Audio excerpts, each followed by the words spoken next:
The Viral Mutation, a Pokemon infection short story by Sad Boy in a Sweater. High above the Hoenn region, a meteor was speeding towards the planet. As the meteor approached, the Moss Deep Space Center gathered data on it and sent their best trainer, Brendan, to redirect its trajectory. As the brave trainer rode on the back of the legendary Pokemon Rayquaza, Brendan burst through the atmosphere and towards the meteor. As he approached this meteor, Brendan saw the extraterrestrial Pokemon Deoxys on it. Brendan successfully captured Deoxys and brought it back to Hoenn. A few weeks later, Brendan fell ill with an unidentified infection. His Pokemon also suffered from this same sickness. They all had raging fevers, seizures, and other devastating symptoms. Brendan and his Pokemon were forced into quarantine by medical professionals. This unknown illness began to spread through Hoenn like a wildfire, and thousands came down with this mysterious plague. Hoenn closed all their ports in a last-ditch effort to prevent it from spreading to other regions. As time marched on, the infected individuals' symptoms worsened. Their veins became more prominent in their skin. They started to forget things and slowly lost all sense of emotion as they became prone to fits of violence. As the medical professionals of Hoenn studied this virus, they discovered that it was an evolved version of Hoenn, a terrestrial virus known for improving the strength of infected Pokemon.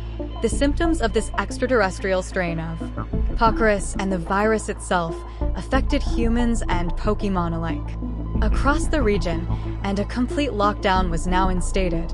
Every day, trainers were forced to stay within the confines of their own towns, and only those with special authorization could safely travel between them. This put a tight restriction on trainers all across the region, as they were used to catching new Pokemon to add to their teams on the routes between cities. Pokemon centers were flooded with cases of this savage illness, and the situation was out of control. The virus continued to evolve at a frightening pace. It caused its hosts to further mutate into sickening shadows of their former selves, all semblance of humanity stripped from them as they were contorted into masses of unrecognizable flesh.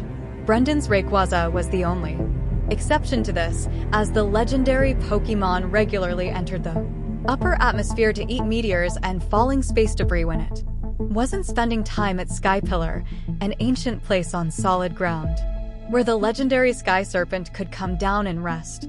One trainer, Maya, had lost her beloved Pokemon to this horrid virus. She was in a state of grief as she had to watch her closely held companions transform into heartless abominations by the infection, and eventually witnessed them being put down by other trainers' healthy Pokemon.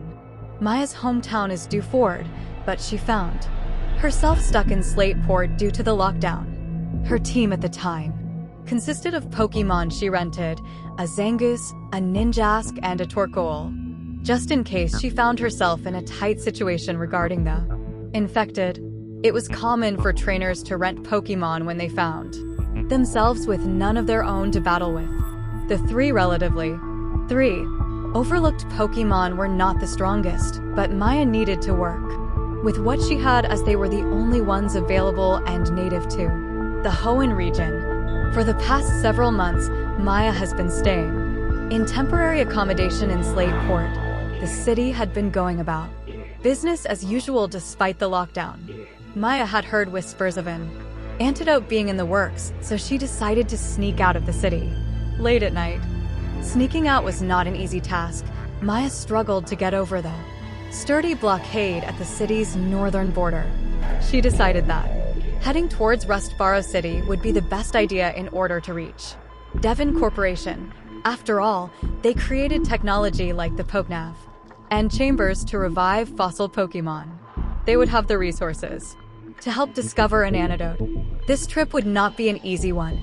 She was practically alone, would pass through numerous other cities, and it would not be a pleasant trip. She knew that in order to travel this route, she would need a Pokemon that could learn Surf in order to pass through Route 103 because it intersected a river. She also knew that. Along Route 110 there were wild Zigzagoon, a Pokemon well known for learning a variety of HM moves like Surf, a lucky break considering that she had the supplies to catch one. She did not want to spend too much time out in the grass though. She wouldn't want to be seen by the infected Pokemon out there. Maya, at last, headed north. As Maya quietly shuffled through the tall grass for a minute or two, she found a Zigzagoon to catch. She used her Zangus to weaken it, and she caught the raccoon-like creature. She taught it Surf through the use of a HM, and then quickly moved through the route in order to evade potential infected individuals. She wasn't that lucky, though. Maya turned around when she heard some rustling in the distance, followed by groaning. She reached for her Torkoal's Pokeball, clutched it in her hand, waiting for whatever was out there to make its presence known. Whatever it was, it let out a ghastly howl as its soulless eyes gleamed yellow in the darkness of the night. Maya sent out her Torkoal just before it struck her. Torkoal took the brunt of the attack and stood resilient against the hefty bashing. The attacker was an infected Electrike, driven mad by the virus's influence. The Electrike's fur was patchy, parts of it falling out in clumps of green and yellow. It barely resembled a Pokemon anymore due to how veiny its flesh was, making the poor hound's skin look red and irritated. Torkoal acted quickly, retreated into its shell and spun up as it eventually released a fire spin upon the infected Electric hound, which turned it into a charred corpse. Maya knew that more of these infected Electrics would inevitably come and swarm her in a howling horde of barely living flesh. After returning Torkoal to its Pokeball, she moved quickly and quietly through the rest of the route and went westward towards Route 103. Maya ran down the path of Route 103, made her way towards the water's edge, and commanded her Zigzagoon to use Surf so that she, could cross the river. Upon reaching the other side, she returned Zigzagoon to its Pokeball and took a shortcut past Oldale Town through the wilderness. While she was in the thick of the woods, she had her Zangus by her side. Zangus would take on any attackers that would dare come near Maya, especially any infected Pokemon. She passed through the wilderness without much incident, although she would spot a vaguely humanoid figure in the distance from time to time. Passing through Route 102 was rather easy. Most of the wild Pokemon were too weak for Maya's Pokemon. Maya did find an uninfected Ralts, a rarity for this area. She went ahead and caught it. The journey through here wasn't anything too strange. That was until she saw a ghastly sight, an infected human, possibly one of the trainers. Who would wait out here to challenge other trainers? The infected individual resembled a bug catcher, although their face was completely overtaken by unnatural growths of muscle and tissue. A Wurmple was fused to each of the individual's arms, the three beings fused together by overgrowths of flesh and veins, albeit the Wurmples looked dead. The infected human let out a muffled groan, and Maya commanded her Zangus to use Shadow Ball on the infected human before it could shamble any closer. The infected human was easily dispatched by Zangus as the Shadow Ball attack killed the infected on the cellular level. Maya then picked up her pace, running through the rest of Route 102 and passed through the wilderness near Petalburg City. She couldn't stop feeling like she was being watched. After re-emerging from the nearby wilderness and fighting a lot of infected bug Pokemon, Maya popped out onto Route 104. As she passed through the relatively short route, her Zangus cut through infected humans and Pokemon alike. Eventually, Maya made it to Rustboro City in one piece. She snuck through the blockade and into town. The whispers of an antidote being developed were true. It was in the testing phase at this point. Maya took her Pokemon to be healed at the town's Pokemon Center and found shelter in Rustboro City for the time being. In the back of Maya's mind, however, she could not stop thinking about the vaguely humanoid figure she saw while taking the shortcuts past each of the cities.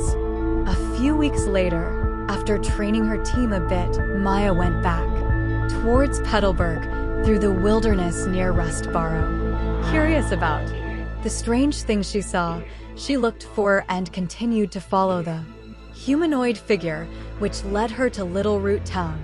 The town did not have a blockade, which was strange, but it was clear why when she saw that the town was a complete wreck. There were numerous infected individuals in the city, with Zangus and Torkoal by Maya's side. Most of the infected were easily dealt with, either cut apart or burned to a crisp. Only one infected human was left in the small town, Brendan. This shocked Maya. The region's champion had succumbed to this virus in the most horrific way imaginable. The area had already 5. Begun to smell of burned flesh, and this only stressed Maya out more.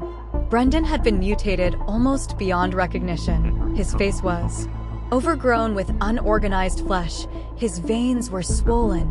Parts of his body were either elongated or inflamed to the extreme.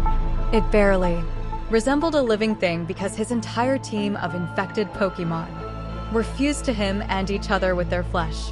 The infection had progressed to the point so horrifically that some of Brendan's bulging veins seemed to be leaking blood. As the infected Brendan shambled ever closer to Maya, even with Torkoal and Zangus protecting the traumatized trainer, he was difficult to fend off. It must have been divine intervention then that Brendan's Rayquaza descended from the sky and came between them. Rayquaza discerned that its trainer could not be cured. Brendan's infection was nearly lethal. Rayquaza knew that it was time for Brendan to be put out of his misery. Carefully pushing Maya and her Pokemon away, Rayquaza blew Brendan into spatters of blood and gore. With a dragon tail attack, the legendary Pokemon then ascended back into the sky without a second glance, letting out a mournful roar. After a moment of processing these events, Maya returned to Rustborough in a state of disbelief and fear.